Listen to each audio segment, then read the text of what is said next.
When you're out of it and down on your luck, we've got a solution and it doesn't suck. We're gonna flourish and upgrade your behaviour, because Samuel L. Jackson is gonna be your saviour.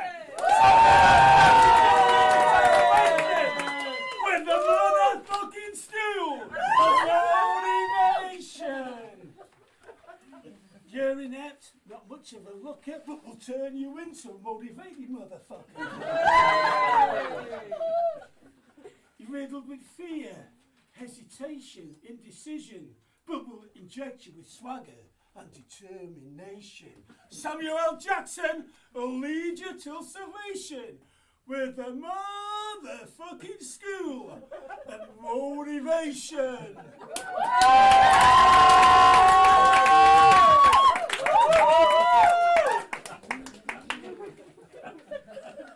This is a motivation program that's going to turn you into the awesome human being you were always meant to be.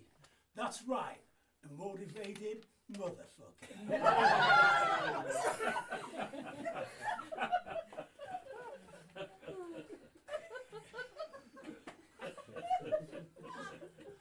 I shouldn't laugh, I've lost my place.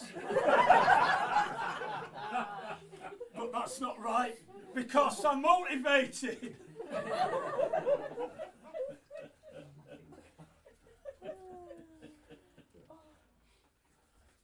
done that bit. I'm going to take you back 6 months when I wasn't the man you see before me. Oh, come on, Barton. You can do it. Who am I kidding? I've written this book on Samuel L. Jackson, but who's going to believe me? I'm scared of even using the props. It's like I've got an angel and a devil on my shoulders, and one's going, don't use the mask. And the other one, the devil, it's going, I dare you! I double dare you! So I'm going to use the mask. But the problem I've got is swearing, using the swear word. I've really been struggling. I've been using mother plucker, mother chucker, mother sucker, mother trucker, mother hugger, mother stutter, mother rubber. Don't force it. It has to come naturally. Barton! What's all that noise? You're not swearing, are you? No, Mother. I'm not swearing. That's the problem. Well, keep it down. Me and George be watching Emmerdale. Yes. Motherfucker! So that's what happened. I became comfortable with the word. See, Samuel L. Jackson is like Michelangelo painting the Sistine Chapel. But he's not using oils, he's using F words. I mean, Samuel L. Jackson, I didn't say Michael Jackson, did I? Samuel L. Jackson.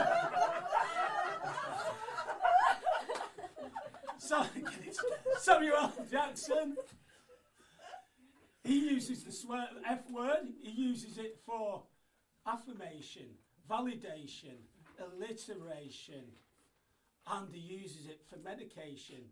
Believe it or not, Samuel L. Jackson used the word motherfucker to cure his stutter. So if we want to try that now, we can do. Anybody have a stutter? Motherfucker. Look, it's my show.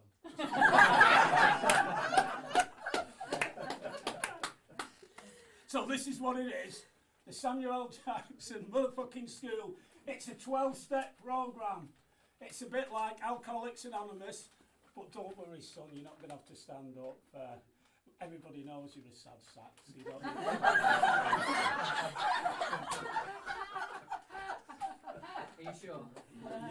structure. So it's this 12-step program. So what I'm going to do is I'm going to take you through step 1. So we're using the word motherfucker, and we're using each letter, and each letter is going to be a step to you being that awesome human being that you were meant to be.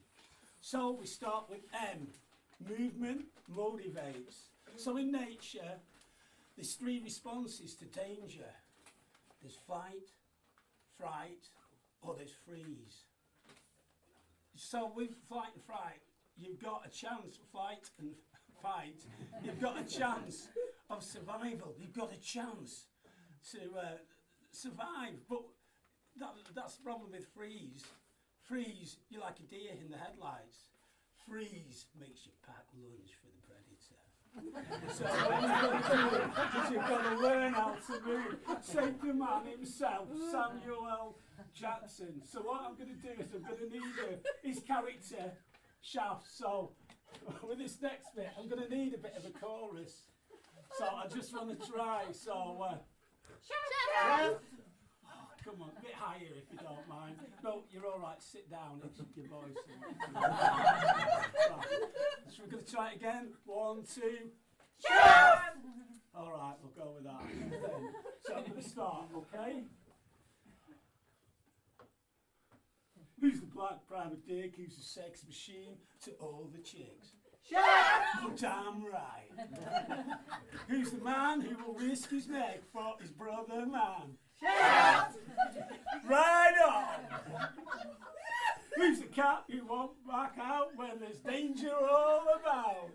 Shaft! Right on! They say that this cat is a bad mother. Shaft! Yeah, I'm talking about Shaft.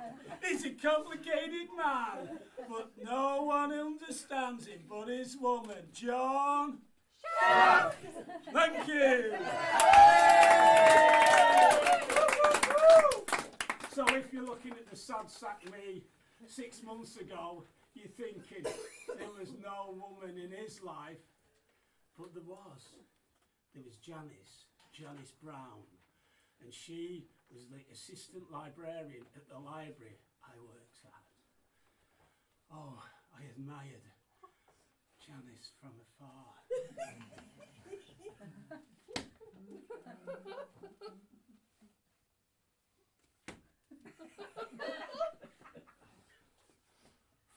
No one had smoked a book like Janice. I had real affections for Janice. I admired her at far. I adored her. And I tried to go out of my way for her.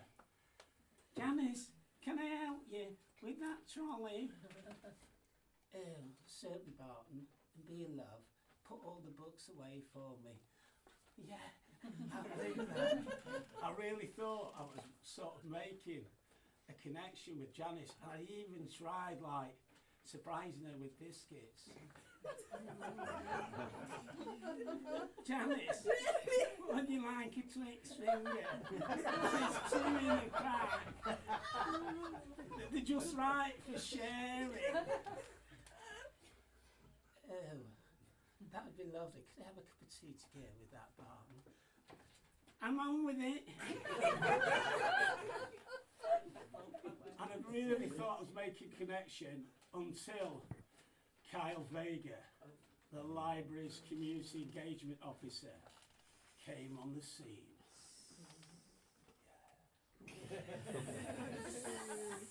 Hi, I'm looking forward to working with you all. I'm leading this library's engagement with the community, and under my leadership, great things are going to happen. Hi, you must be Janice. I've heard lots of promising things about you. And you must be Brandon. I heard you like biscuits. Lots of biscuits. But there was only one thing that Kyle Vega wanted to engage with, and that was Janice. Hi, Janice. Can I help you with that trolley? Oh, certainly, Kyle. And we can put the books away together. So this brings us to the next step overcoming obstacles. Now, Samuel L. Jackson, his character Neville Flynn, he's got the mother of all obstacles. It's a plane full of venomous snakes. And that's why the title of the film is called Snakes on a Plane. And he manages to overcome them by air conditioning and shooting out the windows of the cockpit. So, I'm going to take you to that scene. Enough is enough! I've had it with these motherfucking snakes on this motherfucking plane! Strap in and open some fucking windows! That's how you overcome an obstacle. However, Barton 6 months ago, he thought the way he was going to overcome an obstacle was by upgrading his biscuits. Can he interest anybody in a Foxy's Golden Crunch? Janice? Oh, do thank you, Barton. Kyle's brought in a healthy option. Chickpea puffs.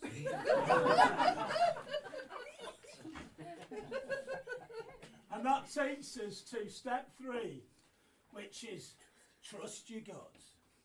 So like Samuel L. Jackson's character Jules Winfield, he knows deep down in the depth of his soul it's time to get out of the hitman business.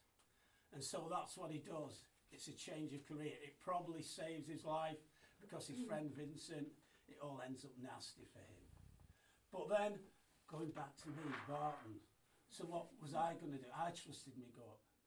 And I suddenly realised I was losing the love of my life to that snake oil salesman, Kyle Vega. Hi, Janice, do you fancy coming to work afterwards for a drink? Oh, I'd really love to. Kyle. Great. Great.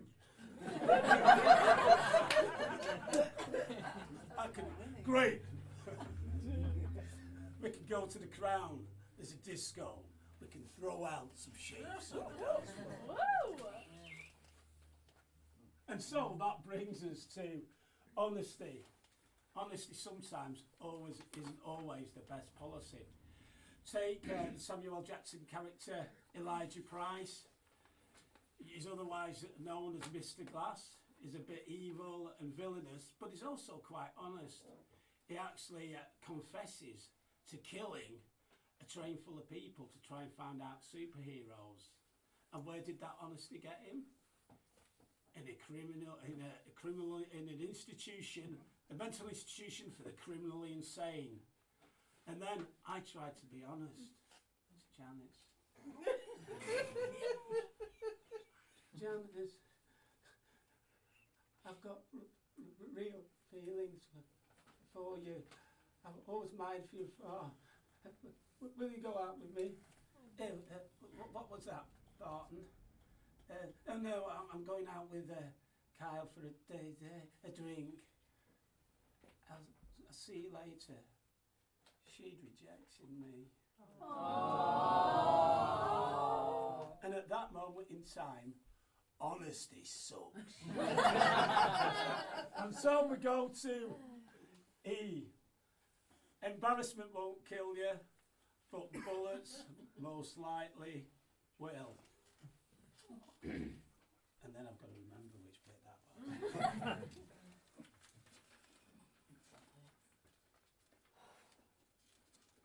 And that's step 5, E. Yeah, so embarrassment didn't stop Samuel L. Jackson. He made a few flops in his career. Sphere, there was Sphere, there was Big Game, and there was other films. But if you let a bit of embarrassment dissuade you, And he didn't. And he went on, he's gone on to star in 135 films. And that shows you that you just shouldn't let embarrassment dissuade you. However, Barton 6 months ago, he had an embarrassment moment. And it was when he went to the library late at night because he'd forgotten to photocopy some of his mother's knitting patterns. And when he got to the photocopy room, he wasn't the only person with intentions on using the photocopier. Kyle and Janice were in there, and they weren't just copying, they were copying. No, they hadn't seen him at first, but the only thing, it wasn't only my jaw that hit the floor, it was the knitting patterns.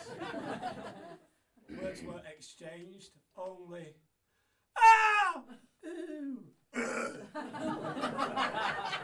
And that takes us swiftly on to step 6. Reality is what you perceive it to be. So they should always face you. I should do that because I'm a confident man who's got the room.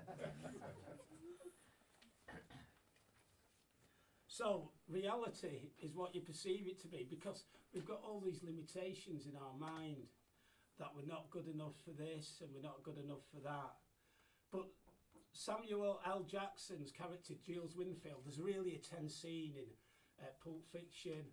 It's when there could be a really messy shootout, but Samuel L. Jackson, by really shifts perceptions, and by shifting perceptions, it changes the reality. So I'm going to use the mask again. So this is the scene.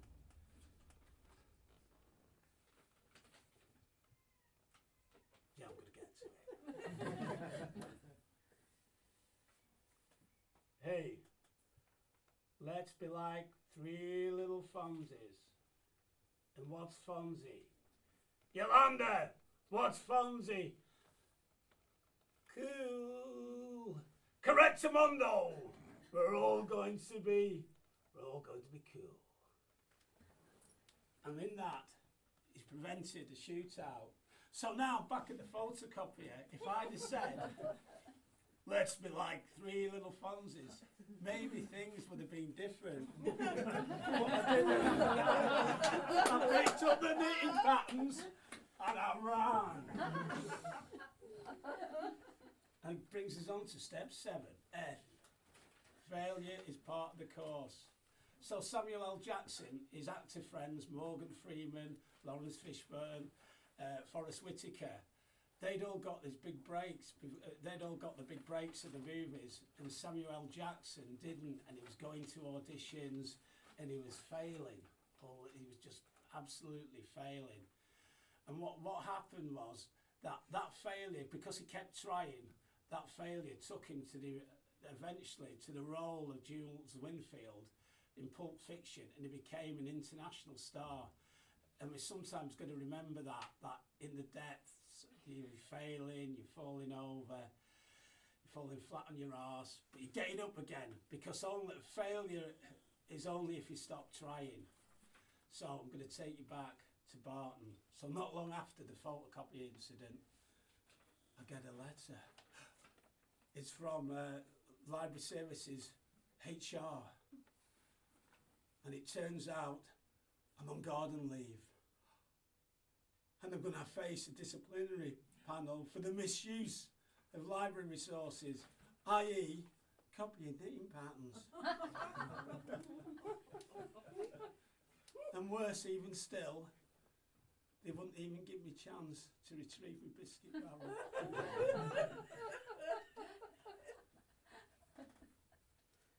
So that swiftly brings us on to unique. You, be the unique you, the authentic you. And so, Samuel L. Jackson, you don't become one of the biggest movie stars of all time by pretending to be like Morgan Freeman. You don't become the biggest movie star by pretending to be somebody else. Actually you do, because that's called acting. But behind that was the process. The process behind that was the journey he travelled. He'd been a crack addict. He'd really been down on that, but through that, he was able to play different characters. So I realised, as a librarian, I had certain skills, and that was knowing procedures and looking after the paperwork and knowing how to file things and checking I'd got the right things. So when it came to that disciplinary hearing, I was going to make sure that I'd got my things together. And even though Kyle Vega had framed me, I was going to seek my vengeance. So the next scene is me in the hearing. Ladies and gentlemen of the jury, I'd like to protest my innocence. And I'd just like to say that I wasn't the only person by the photocopier.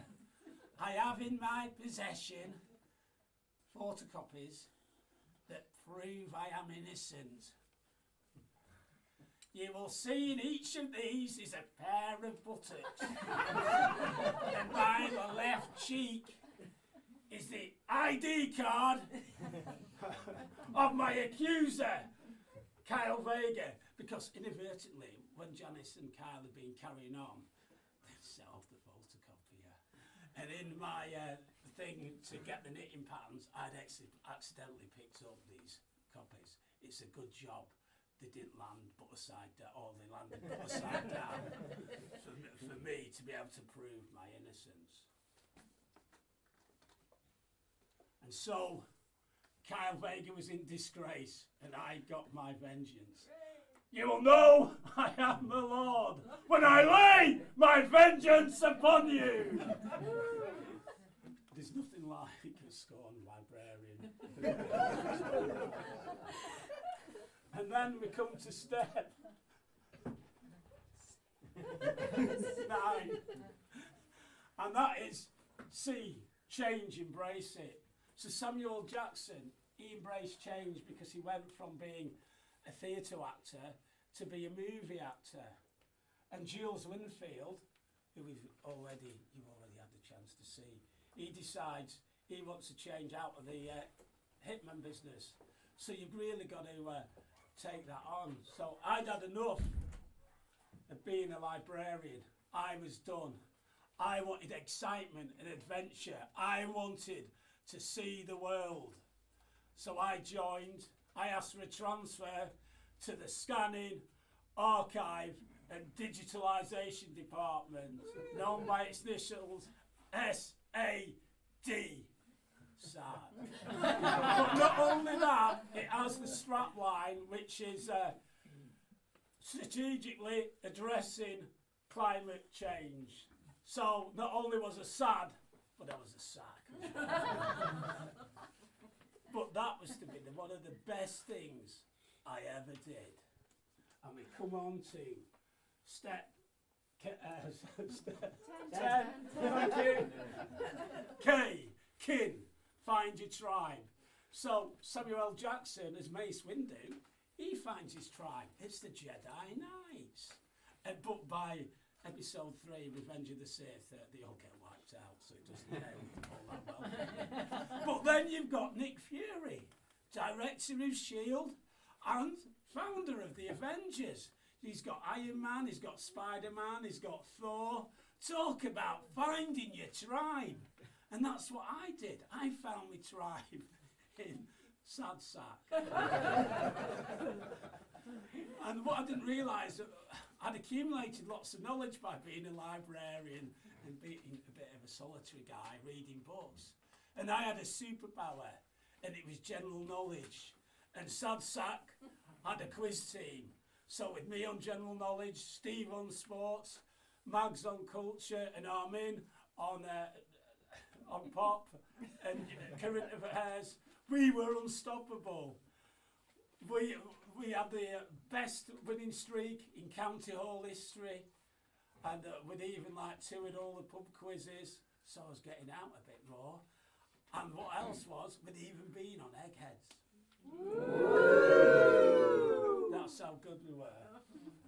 So then we come to E, which is step 11, and that's enlighten yourself. So there's a character, Coach Carter, and Coach Carter, he encourages the basketball team to like expand themselves in education and their other studies. And so in this, we've got, there's a speech in it, so I'm going to try this.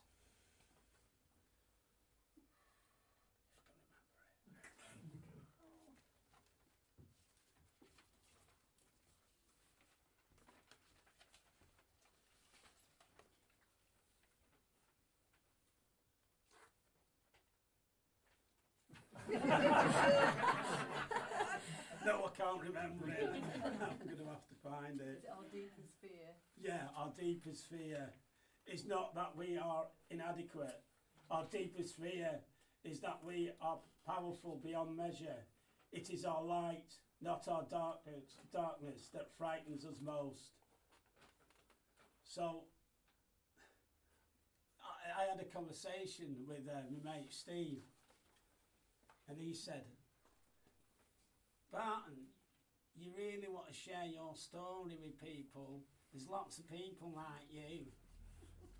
What, 56-year-old virgins? No, mate, you'd be a daft sod.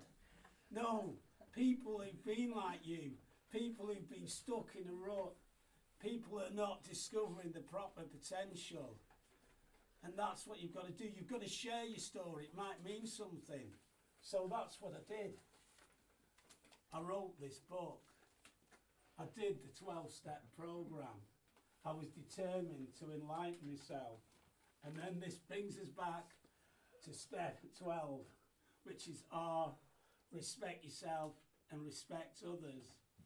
All right, Samuel L. Jackson, he does use a lot of swearing and that, but still, Coach Carter, a non-swearing role, he does respect the students, and he insists that they call them, address each other as sir. And that's really important, that we show respect to each other. And soon I was to meet Janice again, and it was when I was running one of these workshops. Oh, Barton, I really loved that workshop, but next time we'll make it a bit more age appropriate. But the mothers and toddlers enjoyed it all the same. Janice, I heard it didn't work out with you and Kyle. I suppose it was his transfer and his demotion. You know, it wasn't just that, Barton. It was the wife and 3 kids. It just wasn't the man for me. You know, Janice, there's a few of us, we go for a quiz. There's a quiz on tonight. There's a group of us. You can come and join us. Oh, I'd love to, Barton. I heard you've become a bit of a celebrity. I saw you on the telly on Headheads. You know, I've not totally changed, Janice. I still like my biscuits. Hey, Barton, I've got your biscuit barrel. I've been keeping it safe. Oh, thank you. I thought I'd lost it. It's empty. What's happened to my biscuits? Oh, don't worry, Barton. I'll help you replenish it again. And after that, I took Janice to the quiz and we became an item. You see, I love her and respect her, but you see, I've been a librarian for 30 years, and I know that some of the best books on that those shelves, have been in the hands of many. And what matters most is what you get from the book.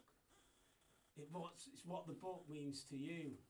Doesn't matter who's had their hands on it before you.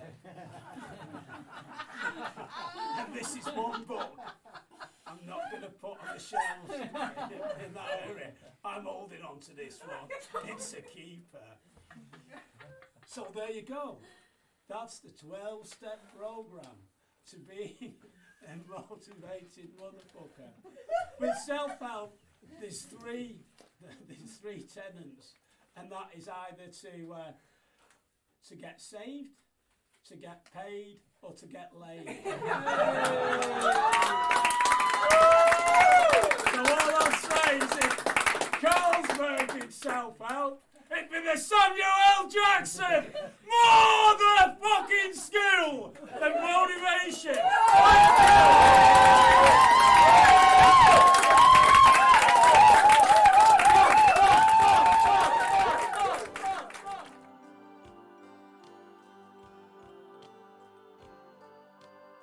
Love is wise, hatred is foolish.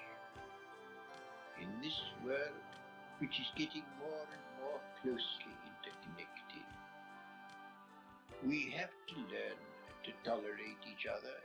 We have to learn to put up with the fact that some people say things that we don't like. We can only live together in that way.